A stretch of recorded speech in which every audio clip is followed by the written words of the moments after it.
መመዝገቢያ እሱ 10,000 ከፍላ አንተ የጥቅምትን 2,500 ብር የከፈልከውና የገዛካቸው የአስቤዛ ነገሮች ብቻ እንጂ የተጠቀሰው ሌላ ምንም ነገር እንደሰጠካት 4,000 ብር ተሰርዟል አልሰጠም ብላ። ስለዚህ 35,000 ብር እዚህ ጋር ለብቻ ተጻፈውና በኋላ የዲቦራ ተራ ላይ 35,000 እንዴት እንደሰጠካት ታብራራለች። ለምን አልተናገረችም? ሳልጨርስ ማዘር ገብታብኝ ነው ብላለች።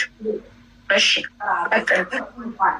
አንዴ ማስቸግር አንድ ጥያቄ ልጠይቅሽ ላንቺ አቡ አንቺ ላይ መጥቼ ልጄን አላገዘም እያገዛ አይደለም ስትለኝ በሚዲያ ላይ በራሷ የዩቲዩብ ቻናል ከፍታ እያገዛ አይደለም ልጁን እየረዳ አይደለም ስትለኝ እኔ ቁጭ ብዬ አረዳውም ልበል በአንድ ወሬም ሁሉ አድርጊ መከላከል አለብህ። ኦፍኮርስ ራስህን ተከላከል። ይሄ ነው እንግዲህ ለልጁ አረኩ ተብሎ ይነገራሉ። እሷ ወጣ አላረገም እያለች መጀመሪያ ማን ነው ቀድሞ ረዳው ያለው? ወይንስ አንተም የመልስ ምትን የሰጠከው? ቀድማ ዲቦራ ልጁን አልረዳም ስትል እንዴ ረድቻለሁ ብለህ ራስን ለመከላከል ነው የወጣከው? ወይስ እሷ ናት ቀድማ ልጁን አልረዳም ብለህ ያወራችው? ኦኬ እኔ ስለ ዲቦራ ለዚህ ማስረባላቸው አንዴ ነጥብ ሁሉ ያዘው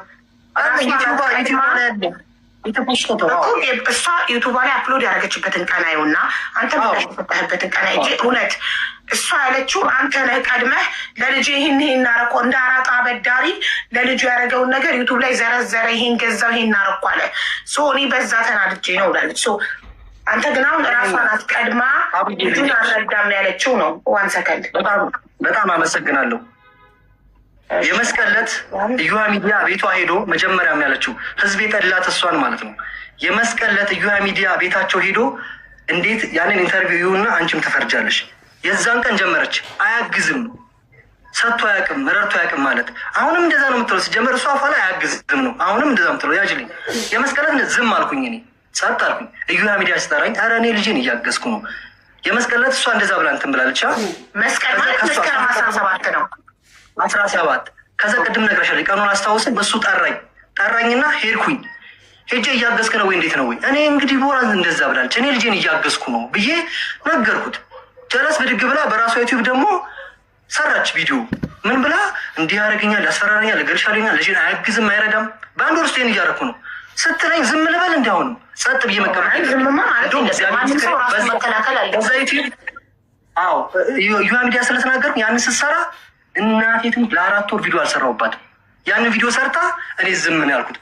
ኦዲየንስ ራሱ ለበለባት፣ በቃ ኮሜንት ላይ ለበለባት። እኔ ምንም ነው ያልኩት፣ ጸጥ ነው ያልኩት። ለ4 ወር ቪዲዮ አልሰራሁም። ሁለተኛ ቪዲዮ ስለ ዲቦራ መቼ አነሳበኝ? እንቁርቲ ቪዲዮ ስትሰራብኝ መልስ ሰጥ። ሁለተኛ መልስ ሰጥ። እንቁርቲ ቪዲዮ ሰራችብኝ፣ ዲቦራ እንዲያደርገ መልስ ሰጠው። ዲቦራ መጀመሪያ ከሰሰችኝ፣ መልስ ሰጠው። ሁለተኛም እንደዚህ ያደረገ ነው አለችኝ፣ መልስ ሰጠው። አንተ አልተረዳም እየተባልክ አልረዳውም።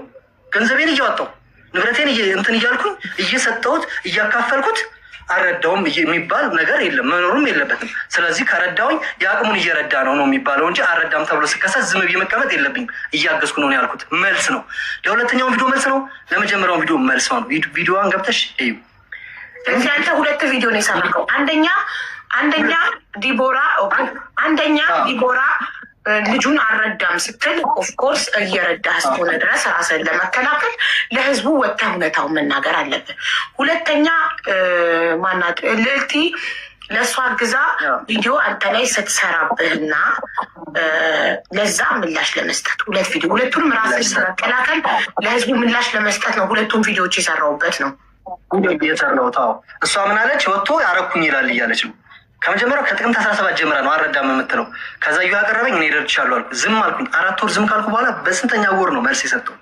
አሁን አሁንም ዛሬ ለመጀመሪያ ጊዜ ዲቦራ አልረዳም ያለችው መስከረም 17 ነው ብለሃል። በመስከረም 17 አንተ ቪዲዮን የሰራከው መቼ ነው? ምላሽ ረድቻለሁ ያልከው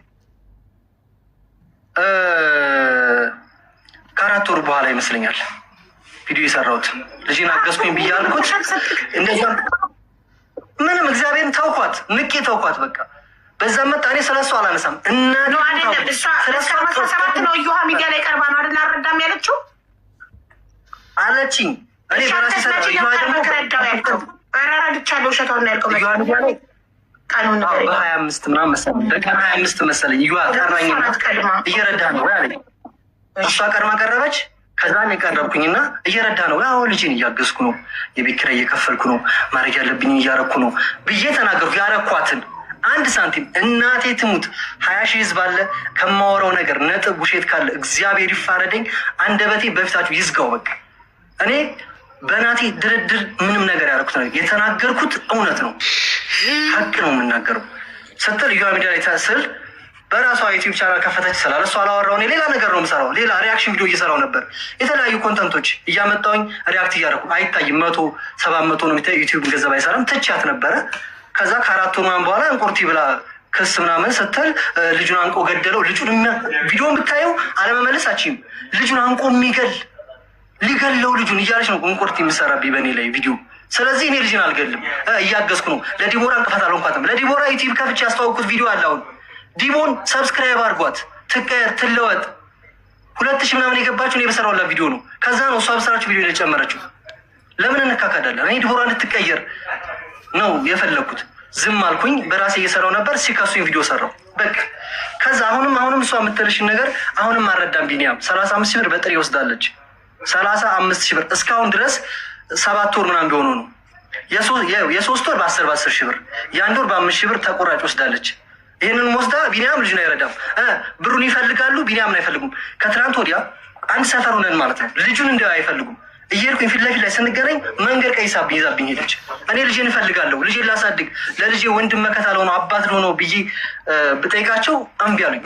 ከአንተ ገንዘብ ነው፣ ልብ ካላችሁ ገንዘብ አህያውን ጠልቶ ዳውላውን ይላል ያገሬ ሰው። እኔን ጠልተሽ ቢኒያም ወንጀለኛ ነው፣ ብሩስ ወንጀለኛ አይደለም። ብሩ ሲሆን ወንጀል እየከሰች በፍርድ ቤት እያራራች እኔ እየተበደርኩኝ እየተቀደርኩኝ ይከፍላለሁ። ለምን 10 ሺህ ብር ለመክፈል ቢኒያም የወርሃዊ ገቢው ስንት ነው? 10 ሺህ ብር ቀላል ነው። ስንት ነው የምትቀጠሉ?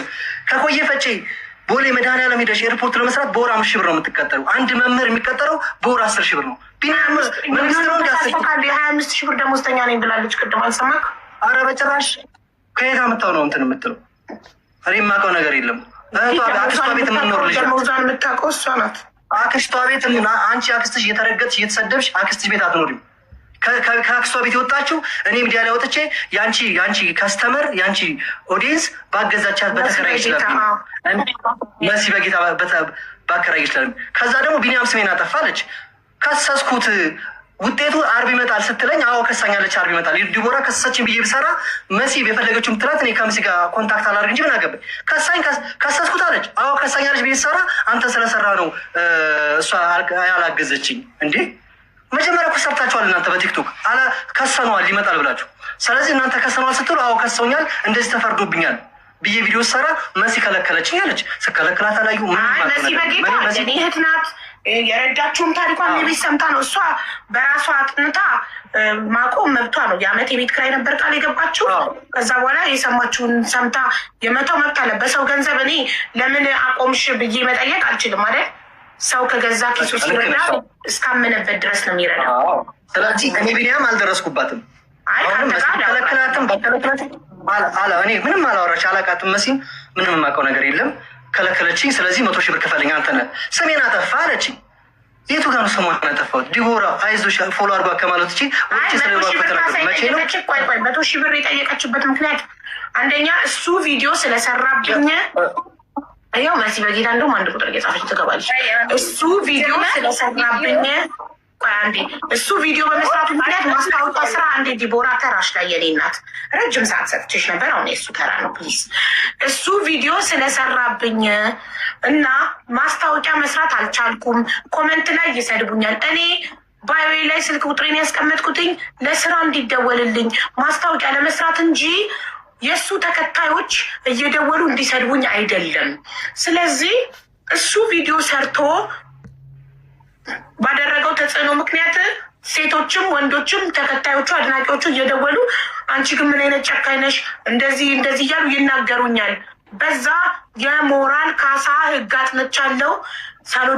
ሳልፈልግ ህግ አጥንቻለሁ። ራሴ ነኝ እንትኑን ስምምነቱን የምጽፈው ውል ነው ምናምን።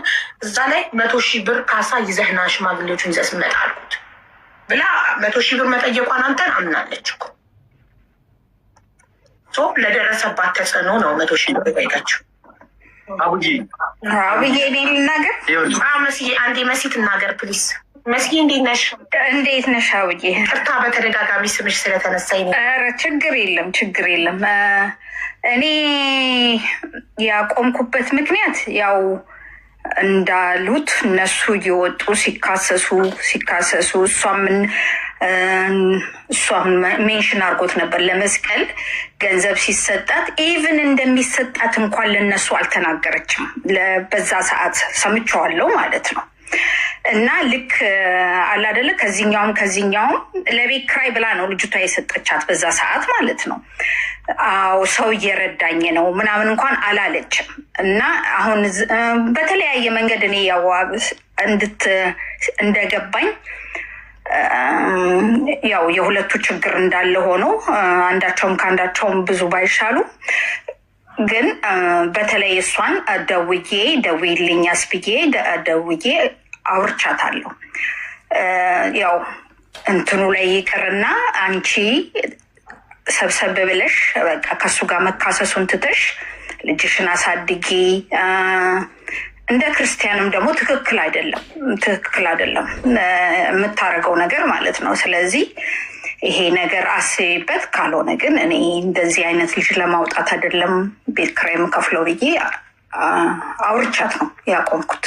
የተሻለ እንድትሆን እንጂ ከዛም በላይ ቢደረግላት ምንም ችግር የለም።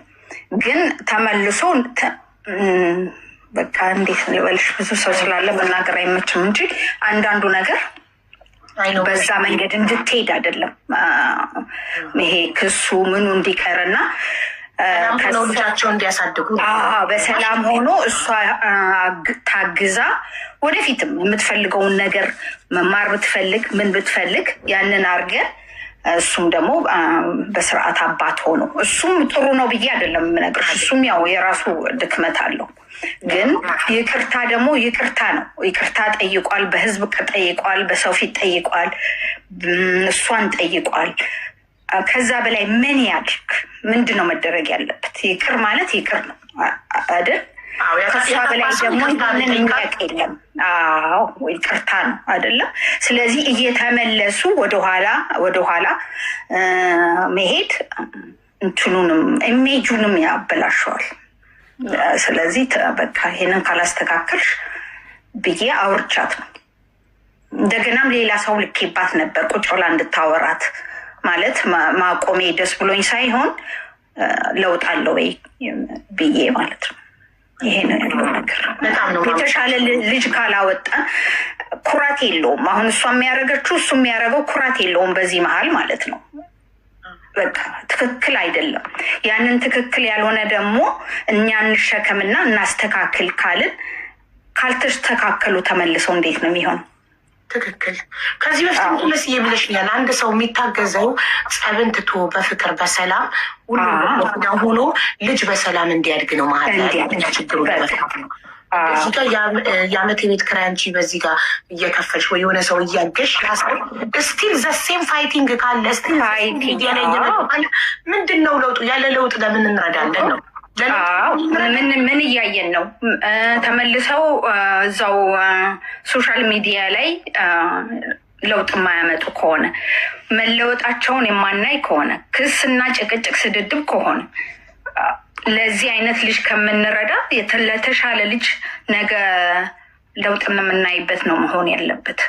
ትክክል። ይህንን ደግሞ አውርቻታለሁ። አላወራሁሽም ዲቦ?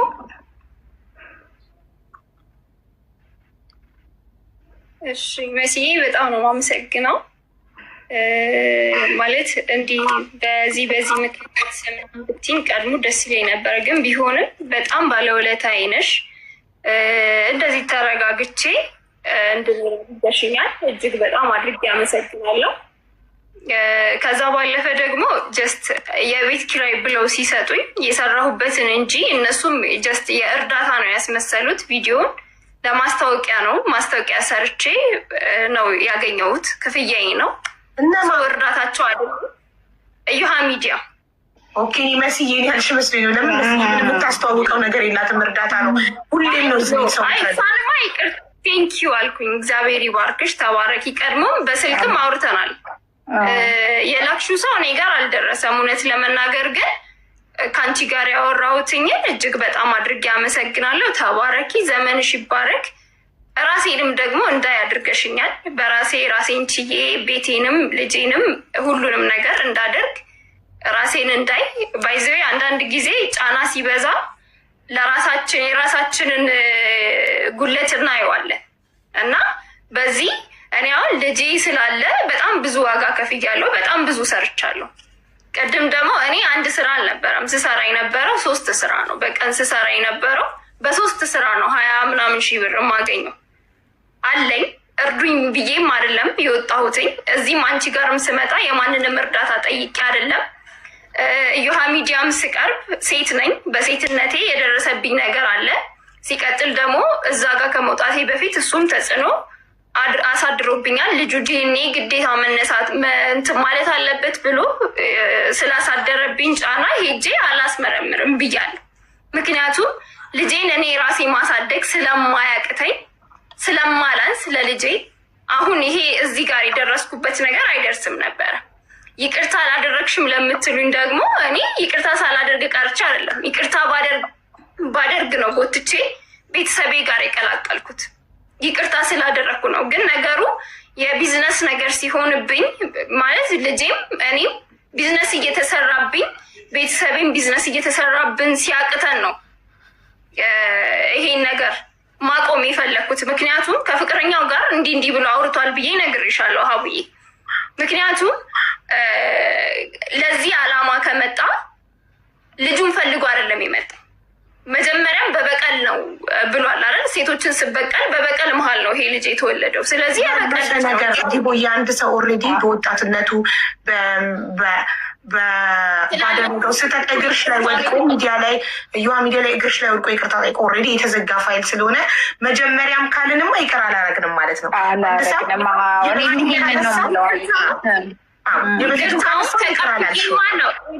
አቡዬ ይቅርታውን ስለተቀበልኩ እኮ ነው ወደ ልጄ የቀላቀልኩት አይደል? ይቅርታውን ባልቀበል ቤተሰቤ ጋር አላደርሰውም። ይቅርታውን እኔ ሲጀመር ይቅርታ ባይጠይቀኝም በመሀል ሲጀመር ታሞ ነበረ። በቃ በጣም ታሞ ነበር እና እኔ ነኝ ተበድሬ ያሳከምኩት። ልጄን እኮ እንትን ብሏል። አረዳም ሲጀመር አልካደም፣ ልጅነቱን አልካደም፣ ቀድሞም አልካደም። ግን ደግሞ ሶሻል ሚዲያ ላይ መውጣት ሲፈልግ ምን አለ? ልጁ ዲኤንኤ ይመርመርልኝ አለ። በቃ ዲኤንኤ ይመርመር። ቤተሰብ ያውቃል፣ ሁሉም ያውቃል። እህቴ ታውቃለች፣ እናቴ ታውቃለች። ቤተሰብ ተዋውቋል በክብር አባትነቱን ስለሚያውቅ ነው ቤተሰቤ ድረስ ይመጣ አይደለም። ቀድሞ ምንድነው ያለው? ሲጀመር እኔ ልጄን አለ እርግጠኛ ነው ወይ ስለው ልጄን ድንጋይ ተሸክሜም ቢሆን አሳድጋለሁ ያለ ሰው ነው። አልካደም። ማስታወሰው ዲኤንኤ ካስመረመርኩ ግን ልጅክን ቀጥ ለጥ ብለህ ትረዳለህ ብለሽዋል። እኔ ማስመርመር አልፈልግም። አላስመርምር